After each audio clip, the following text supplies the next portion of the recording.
واو کی ہمیں یہاں پہ ابھی فی الحال کوئی مثال نظر نہیں آئی، لیکن واو کی بہت معروف مثال ہے قرآن کریم میں، اولئک۔ اس میں آپ دیکھیں اولئک لکھا ہوا کیسے ہوتا ہے، حمزہ کے بعد آپ کو واو لکھا ہوا نظر آ رہا ہے، لیکن واو کے اوپر گول دائرہ بنا ہوا ہے، اس لیے اس واو کی آواز ہم نے نہیں نکالی، فوراً سے لام کے زبر کو ادا کیا، اولئک اولئک، ہم نے اولا نہیں کیا، کیا کیا، اولئک۔ تو یہ تین ایسے حروف ہیں جن کے اوپر ہمیں گول صفر کی علامت ملتی ہے، اور جب یہ علامت ہمیں ملتی ہے تو ہم ان حروف کو نہیں پڑھتے۔ پھر دیکھتے ہیں ہم میئتن، میئتن، یہاں پہ بھی ہمیں میم سے می کے بعد الف لکھا ہوا نظر آ رہا ہے، لیکن ہم نے اس کو ادا نہیں کیا، میم سے می کے بعد ہم نے جلدی سے حمزہ زبر آ ادا کیا، میئتن،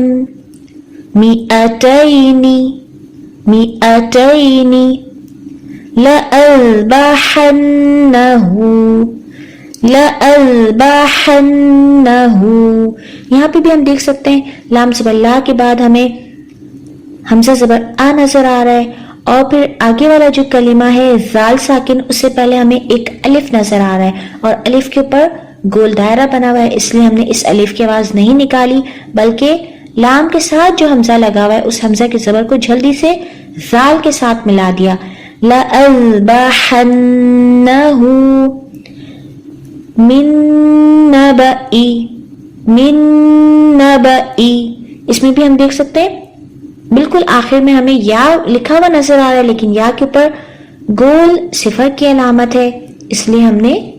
اس کی آواز نہیں نکالی۔ لیشیئن، لیشیئن، یہاں پہ ہم دیکھتے ہیں شین زبر شاہ کے بعد ہمیں الف نظر آ رہا ہے، لیکن اس کے اوپر گول دائرہ ہے، اس لیے ہم نے اس کو نہیں پڑھا، شین کے زبر کو فوراً سے یا ساکن سے ملا دیں گے، شئی شئی، لیشیئن۔ پھر ہے قواریر، یہ لفظ ہمیں سورۃ الدہر میں 2 مرتبہ ملتا ہے۔ پہلی مرتبہ جب قواریر لکھا ہوا آتا ہے وہاں اس کو پڑھنے کا مختلف طریقہ ہے جو انشاءاللہ ہم نیکسٹ لیسن میں سیکھیں گے۔ آج جو ہمارا طریقہ ہے جو ہم سیکھ رہے ہیں لکھنے کی صورت میں اور پڑھنے کی صورت میں تبدیلی، تو یہ سورۃ الدہر میں جب دوسری مرتبہ ہمیں لکھا ہوا ملتا ہے قواریر، تو اس میں لکھنے میں اور پڑھنے میں انداز مختلف ہوگا۔ لکھنے میں ہمیں الف نظر آ رہا ہے، لیکن ہم پڑھنے میں اس کو ادا نہیں کریں گے کیونکہ اس الف کے اوپر گول صفر بنا ہوا ہے، جیسے قواریر، ہم نے ملا کے پڑھنے کی صورت میں کیا کیا،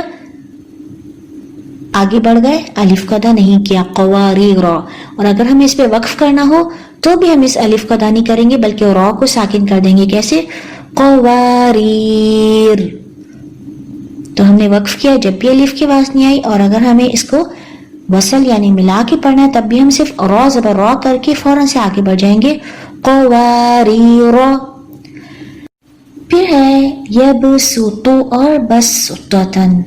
یہ کلمات ہمیں لکھے ہوئے تو صوت کے ساتھ نظر آ رہے ہیں اور ان کے اوپر چھوٹا سا سین بنا ہوا ہے۔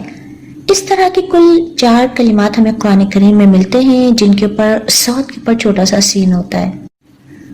2 تو کلمات ہمیں یہاں نظر آ رہے ہیں، اس کے علاوہ ایک کلمہ ہے المسیطرون جو ہمیں سورۃ الطور آیت نمبر 37 میں ملتا ہے، اور ایک کلمہ ہے بمسیطرن جو ہمیں سورۃ الغاشیہ میں ملتا ہے۔ یہاں پہ ہمیں جو 2 کلمات نظر آ رہے ہیں یبسط اور بسطتن، ان کے اوپر صاد تو بنا ہوا ہمیں نظر آ رہا ہے، لیکن یہاں پہ ان دونوں مقامات میں ہم صاد کو بالکل بھی ادا نہیں کرتے، ان کلمات کو سین کی آواز کے ساتھ ادا کیا جاتا ہے۔ اور پھر جو لفظ ہے المسیطرون، اس کو صاد کے ساتھ بھی پڑھ سکتے ہیں اور سین کے ساتھ بھی پڑھ سکتے ہیں۔ اور جو چوتھا ہمارے پاس کلمہ ہے بمسیطرن، اس کو صرف اور صرف صاد کے ساتھ پڑھا جاتا ہے، سین لکھا ہوا ہوتا ہے چھوٹا سا لیکن سین کی آواز نہیں نکالی جاتی۔ یہاں پہ ہمارے پاس صرف ان 2 کلمات کو لکھنے کی وجہ یہی ہے کہ ان کو لکھنے اور پڑھنے کی صورت میں مختلف کر دیا گیا ہے، لکھا ہوا صاد ہے لیکن ہم صرف اور صرف سین کی آواز کے ساتھ پڑھیں گے۔ باقی جو 2 کلمات ہیں، ایک کے بارے میں تو ہم نے دیکھا کہ اس میں صرف صاد ہی پڑھا جاتا ہے، اور دوسرے کو جیسے کہ ہم نے المسیطرون کی بات کی کہ اس کو سین بھی پڑھا جا سکتا ہے اور صاد کے ساتھ بھی پڑھا جا سکتا ہے، اس لیے اس کو ہم صاد بھی پڑھیں گے تو کوئی حرج نہیں ہے۔ تو ان کلمات کو ہمیں کیسے پڑھنا ہے؟ یبسط، بسطتن۔ ان کلمات کو جب ہم بہت زیادہ پریکٹس کر لیتے ہیں، ہماری زبان ان کو درست طریقے سے پڑھنے کی عادی ہو جاتی ہے، اور پھر جب یہ کلمات ہمیں کہیں لکھے ہوئے نظر آتے ہیں تو ہمیں ان کو پڑھنا مشکل نہیں ہوتا ہے۔ حتیٰ کہ اگر ہمیں کوئی بھی مصحف مل جاتا ہے، کیونکہ مختلف کتابت ہوتی ہے، مختلف علاقوں میں جو مصحف ہوتے ہیں ان کی کتابت میں بس اوقات کچھ تبدیلیاں ہوتی ہیں، تو ہمیں کسی بھی کتابت کا مصحف مل جائے، اگر ہمیں یہ قواعد معلوم ہو، ہمیں یاد ہو، ہماری ادائیگی میں ہماری زبان ان کی عادی ہو، تو پھر ہمیں ان کو پڑھنے میں دقت نہیں ہوتی۔ اس لیے اپنی مشق بہت اچھی کرنی ہے، بہت اچھی اپنی زبان کو ان کلمات کو صحیح پڑھنے کا عادی بنا لینا ہے کہ ہمیں ان علامات کے ساتھ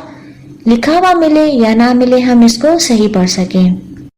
پھر ہے بئس الاسم، بئس الاسم، یہاں پہ ہمیں نظر آ رہا ہے بئس اور پھر الف لکھا ہوا ہے، تو اس الف کو بھی ہم نہیں پڑھیں گے۔ لام کے نیچے جو زیر ہے، اس لام کی زیر کو ہم پڑھیں گے، اور لام کے فوراً بعد جو الف ہے اس کو بھی ہم نہیں پڑھتے، ہم لام کی زیر کو فوراً سے سین کے ساتھ ملا دیتے ہیں۔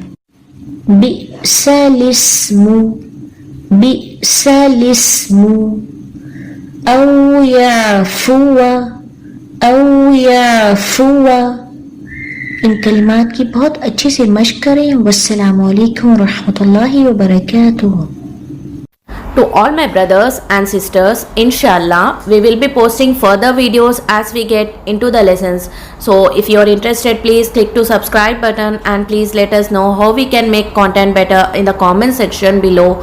Also share the video as it is Sadaqah Jariyah to spread the knowledge.